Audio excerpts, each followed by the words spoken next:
In a car, a family is on their way to go back to their hometown.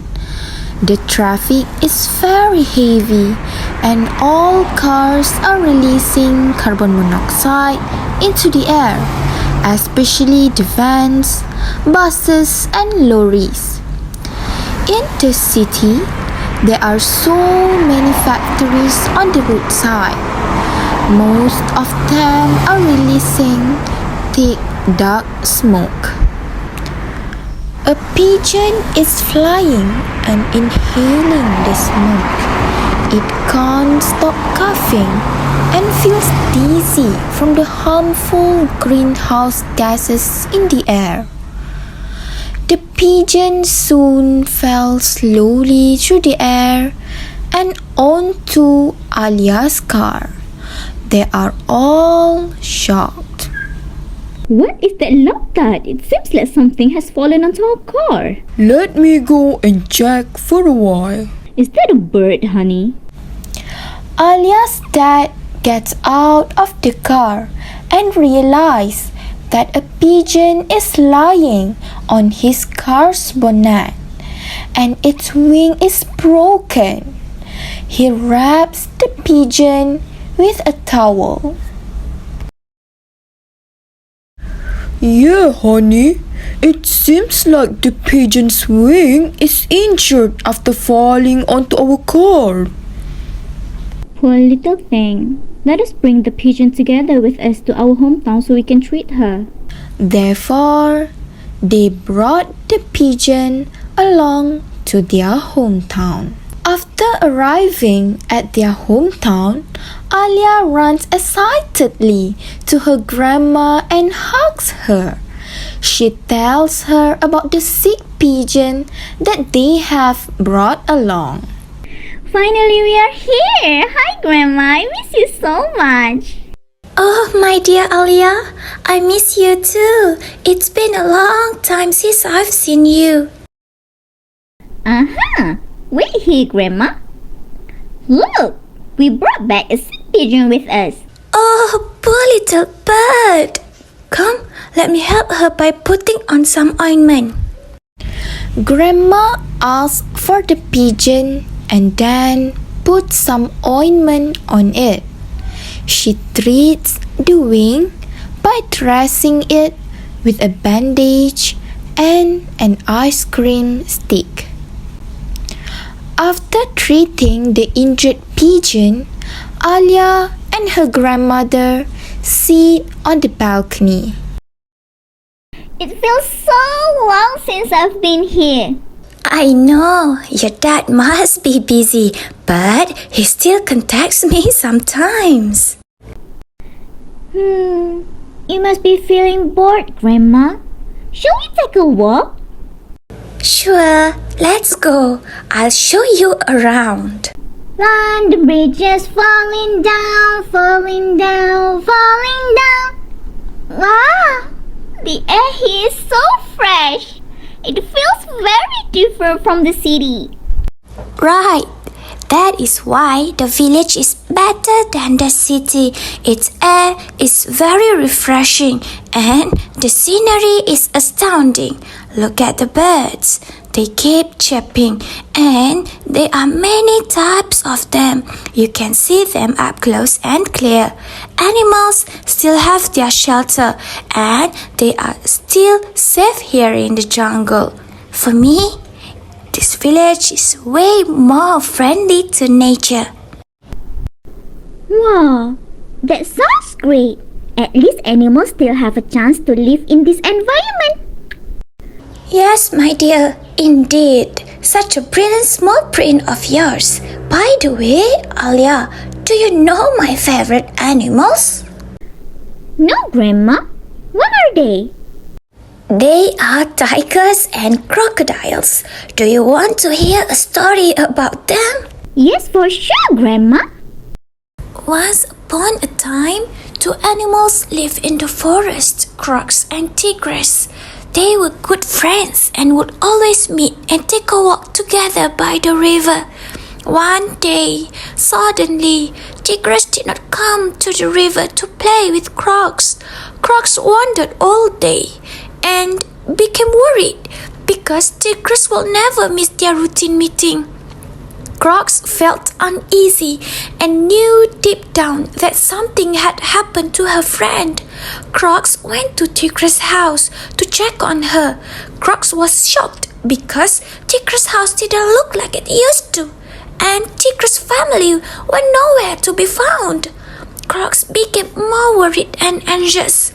Crocs walked all around to the forest to look for Tigress. Suddenly, she found Tigress sitting by the forest. Her expression looked very sad. Hey, what are you doing here? I've been searching for you all day. Hey there, Crocs. Why are you looking so sad?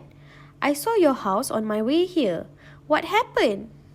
My house has been damaged by humans. They came to my house early this morning. I was sleeping when I heard something fall to the ground. I woke up and saw a lot of trees had been cut down, including the one that supported my house. Oh God, that is so sad. Humans are so irresponsible. Yeah, I lost my house in the blink of an eye. Poor you. What are you going to do now? My family needs to move to a different area now, so we have to leave. I can't see you anymore. Out of the blue, Crocs had flashbacks about the moment when her family needed to migrate from a polluted river. Crocs was living happily with her twin sister, Crocs, in a wonderful river a few years back. The river was a hotspot for tourism because of its clean water and marine life. Everything changed when one day Crocs and Crocs saw some people wearing yellow safety helmets chatting among them with papers in their hands while pointing here and there. Crocs and Crocs were eavesdropping on their conversation.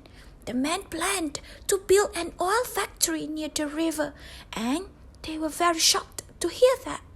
They want to build a factory at the end of the river. I know, we are in trouble. Soon after that, the construction of the factory was fully complete. Like other irresponsible factories, toxic chemical waste from the oil production were continuously released into the river inhabited by Crocs and Crocs' family. One day, Crocs went out to hunt for food for her and her sister. On her way to the deeper part of the river, Crocs was puzzled as she found no fish or any living things that could be eaten. Her view became blurry as the river was extremely polluted by the chemical residues from factories. Crocs strove to wade across the river seeking more food for survival. Then finally, she found a fish swimming on the surface. Without thinking for long, Crocs grabbed the fish and brought it back home. Hey, wake up. I bring our food. I'm still sleepy. I don't want to eat yet. Okay, then I will leave some for you. Alright, thank you, Crocs. Soon after, Crocs woke up from her sleep. She felt hungry. Thus, she searched for her sister to ask for food. However, Crocs was nowhere to be found, and neither was the food. Crocs just assumed Crocs was out looking for food again. As Crocs felt lonely and bored, she decided to go out for a walk outside. While gliding through the river, Crocs saw a crocodile stranded on the river bank. Crocs rushed to the crocodile and was taken aback as she discovered the stranded crocodile was her sister, Crocs. Hey, what's wrong? Food poisoning. I think I'm having ciguatera. You ate poison fish? I think so, but the fish earlier was edible. Do you think the fish you ate absorbed the toxic chemical from that factory? Crocs didn't know how to help her. Crocs' condition was feeble and very weak. Not long after that, Crocs died. The incident tore Crocs' heart to pieces. After Crocs' death, Crocs was left all alone. She sits on the river bank every day, grieving over Crocs' death. Crocs was her only family member she had, and she could not imagine her life without Crocs after that incident. Crocs looked around. The river was disastrous. All of her friends in the river looked sick and pale. Crocs could not stop crying. She has lost everything. No family, no friends, no shelter. She felt lonely. She can see from afar that a family of otters and a flock of ducks started moving out of the river. So, Crocs also decided to move to another river to start a new life there. She was hoping for a great change in her life in the new place. Hey, are you okay? Nothing. I just remembered that I've been in the same shoes as you before. And now, I'm sad that we are separating too. Are you going now? Yes, we need to arrive before sunset. Okay then. See you again, Tigress. Take care. Bye. Bye. After Tigress left the jungle, Crocs was left all alone without any friends again. Alia feels sorry for the animals because they had to lose their family, friends, and home. Humans are not just causing climate change, air and water pollution, but also lots of animal extinction. Humans are responsible for all the bad things that happen to our natural environment. There are so many factors that lead to animal extinction which are rooted in losing their habitats. What a pity, isn't it? Imagine us losing our home. Where do we stay? How can we survive without our shelter? Poor animals. So, Grandma, if they lose their home, do they migrate to another jungle? Yes, it is supposed to be like that.